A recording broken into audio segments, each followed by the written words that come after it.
It's Max here from Phoenix. I saw your video on simplifying jobs for employees, and I had a quick question. So I run a moving company and have about 10 crews going out each day, and I was curious if you had any thoughts or suggestions on how to simplify a job for a mover. Each guy is out there doing several different things each day, and I was wondering if you had any ideas on this. Thanks. Max, thank you so much for submitting the question. And for those out there watching or listening, you have to listen to Max's episode on the Sweaty Startup, episode 44 of the podcast. Max talks about starting his moving company, actually buying the moving company when he was 19 years old and growing it to several $1,000,000 in sales. And he does an experiment where he goes out and finds 500 businesses that can possibly refer customers to him. It's a phenomenal listen. It's the most listened to episode on the Sweaty Startup by far. So Max, thank you for all you do. When it comes to simplifying the job of the movers, I would look at how they spend time and anything throughout the entire course of their job where they are not doing what they do best. You want to keep them at customers' houses, moving things as often as possible and take everything else out. So let's start when they show up to work in the morning. They might show up, walk in the warehouse, make sure that their truck has moving blankets, pick up some straps, maybe grab a jug of water, make sure that they have the bill of lading, and then head out on the job. One thing that you could do is, instead of having your 10 crews or 30 employees all showing up and getting prepared and doing things at the same time, maybe you have one employee come in and work for 2 hours or 3 hours in the middle of the night or the evening before and get everything ready. Get every single truck cleaned up from the day before so that they don't have to clean the truck when they get back to the warehouse, and totally ready to go. Every truck is totally outfitted. There's a phone charger, there's a battery pack, there's clipboards with the bill of lading, there's all the supplies cleaned out in the back of the truck so that they can show up to work, get in the cab, and go do their job, right? So that's one thing that you could potentially do, where one employee is spending 3 hours and it's literally saving 300 man hours from your movers. That's not their wheelhouse, right? You got to keep people working in their wheelhouse. Another thing, when they show up to the customer's house, you can take the bill of lading off the table. You can make it digitally if possible.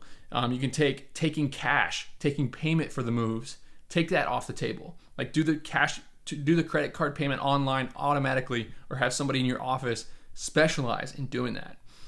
Customer service, I know they have to be able to answer some basic questions, but you can very easily have them direct calls or direct questions to a customer service line in your office with somebody who's prepared to professionally answer every single question they have. When it comes to lunchtime, that's a huge waste, right? Every employee, they leave their job, they leave what they're doing best to drive around town and pay for fast food or whatever kind of food they're going to get. So not only are they all paying $10 for lunch, but instead of taking a half an hour break and getting back to work and getting done, which is probably what they would prefer to do, they're probably spending an hour out getting lunch. Not only are you wasting fuel in your trucks, you're wasting precious billable time.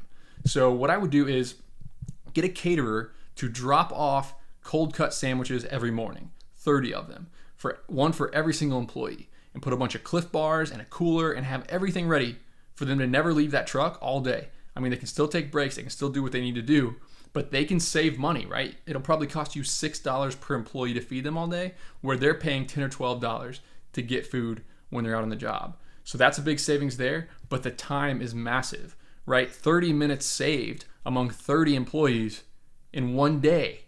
Imagine how much money and how much time that'll save you in a year. So it's worth the small investment, even if you don't necessarily pay them to go get lunch and you're not paying for their lunch. Doing things to make the lunch easier for them may really, really, really help you get a better customer experience and have more of your employees working in their wheelhouse all the time. I've got some notes here. So another thing is the cleanup at the end of the day. When they get back home, don't make them clean up the truck. Have them drop it off. And if they're getting back to the warehouse with a load of storage, have a different crew load that stuff in at the warehouse, right? Have a warehouse crew working in there consistently that are unloading and loading the vaults or whatever you're using, the storage containers, so that the people out on the truck can be out forward facing with the customers, and you can have a totally different specialized crew in your warehouse handling your storage.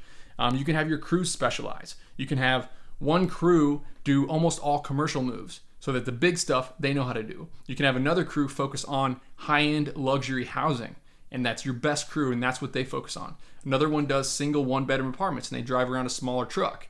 You know, you can have different crews focus on different things. You can also have different crews focus in different parts of town so that they know the roads, they're comfortable in those areas, they can do what they do best with just going through the motions without thinking about it. So those are all the things that I would really look into to make your mover's job more efficiently. You can nitpick this down big time in your office, right? Instead of having people doing multiple things, you can try to have people really, really focus, get really, really good at what they do best, and everybody will thrive. So Max, thank you for all you do for the Sweaty Startup, and I look forward to having you on the show again. Hope everybody enjoyed this. Thank you.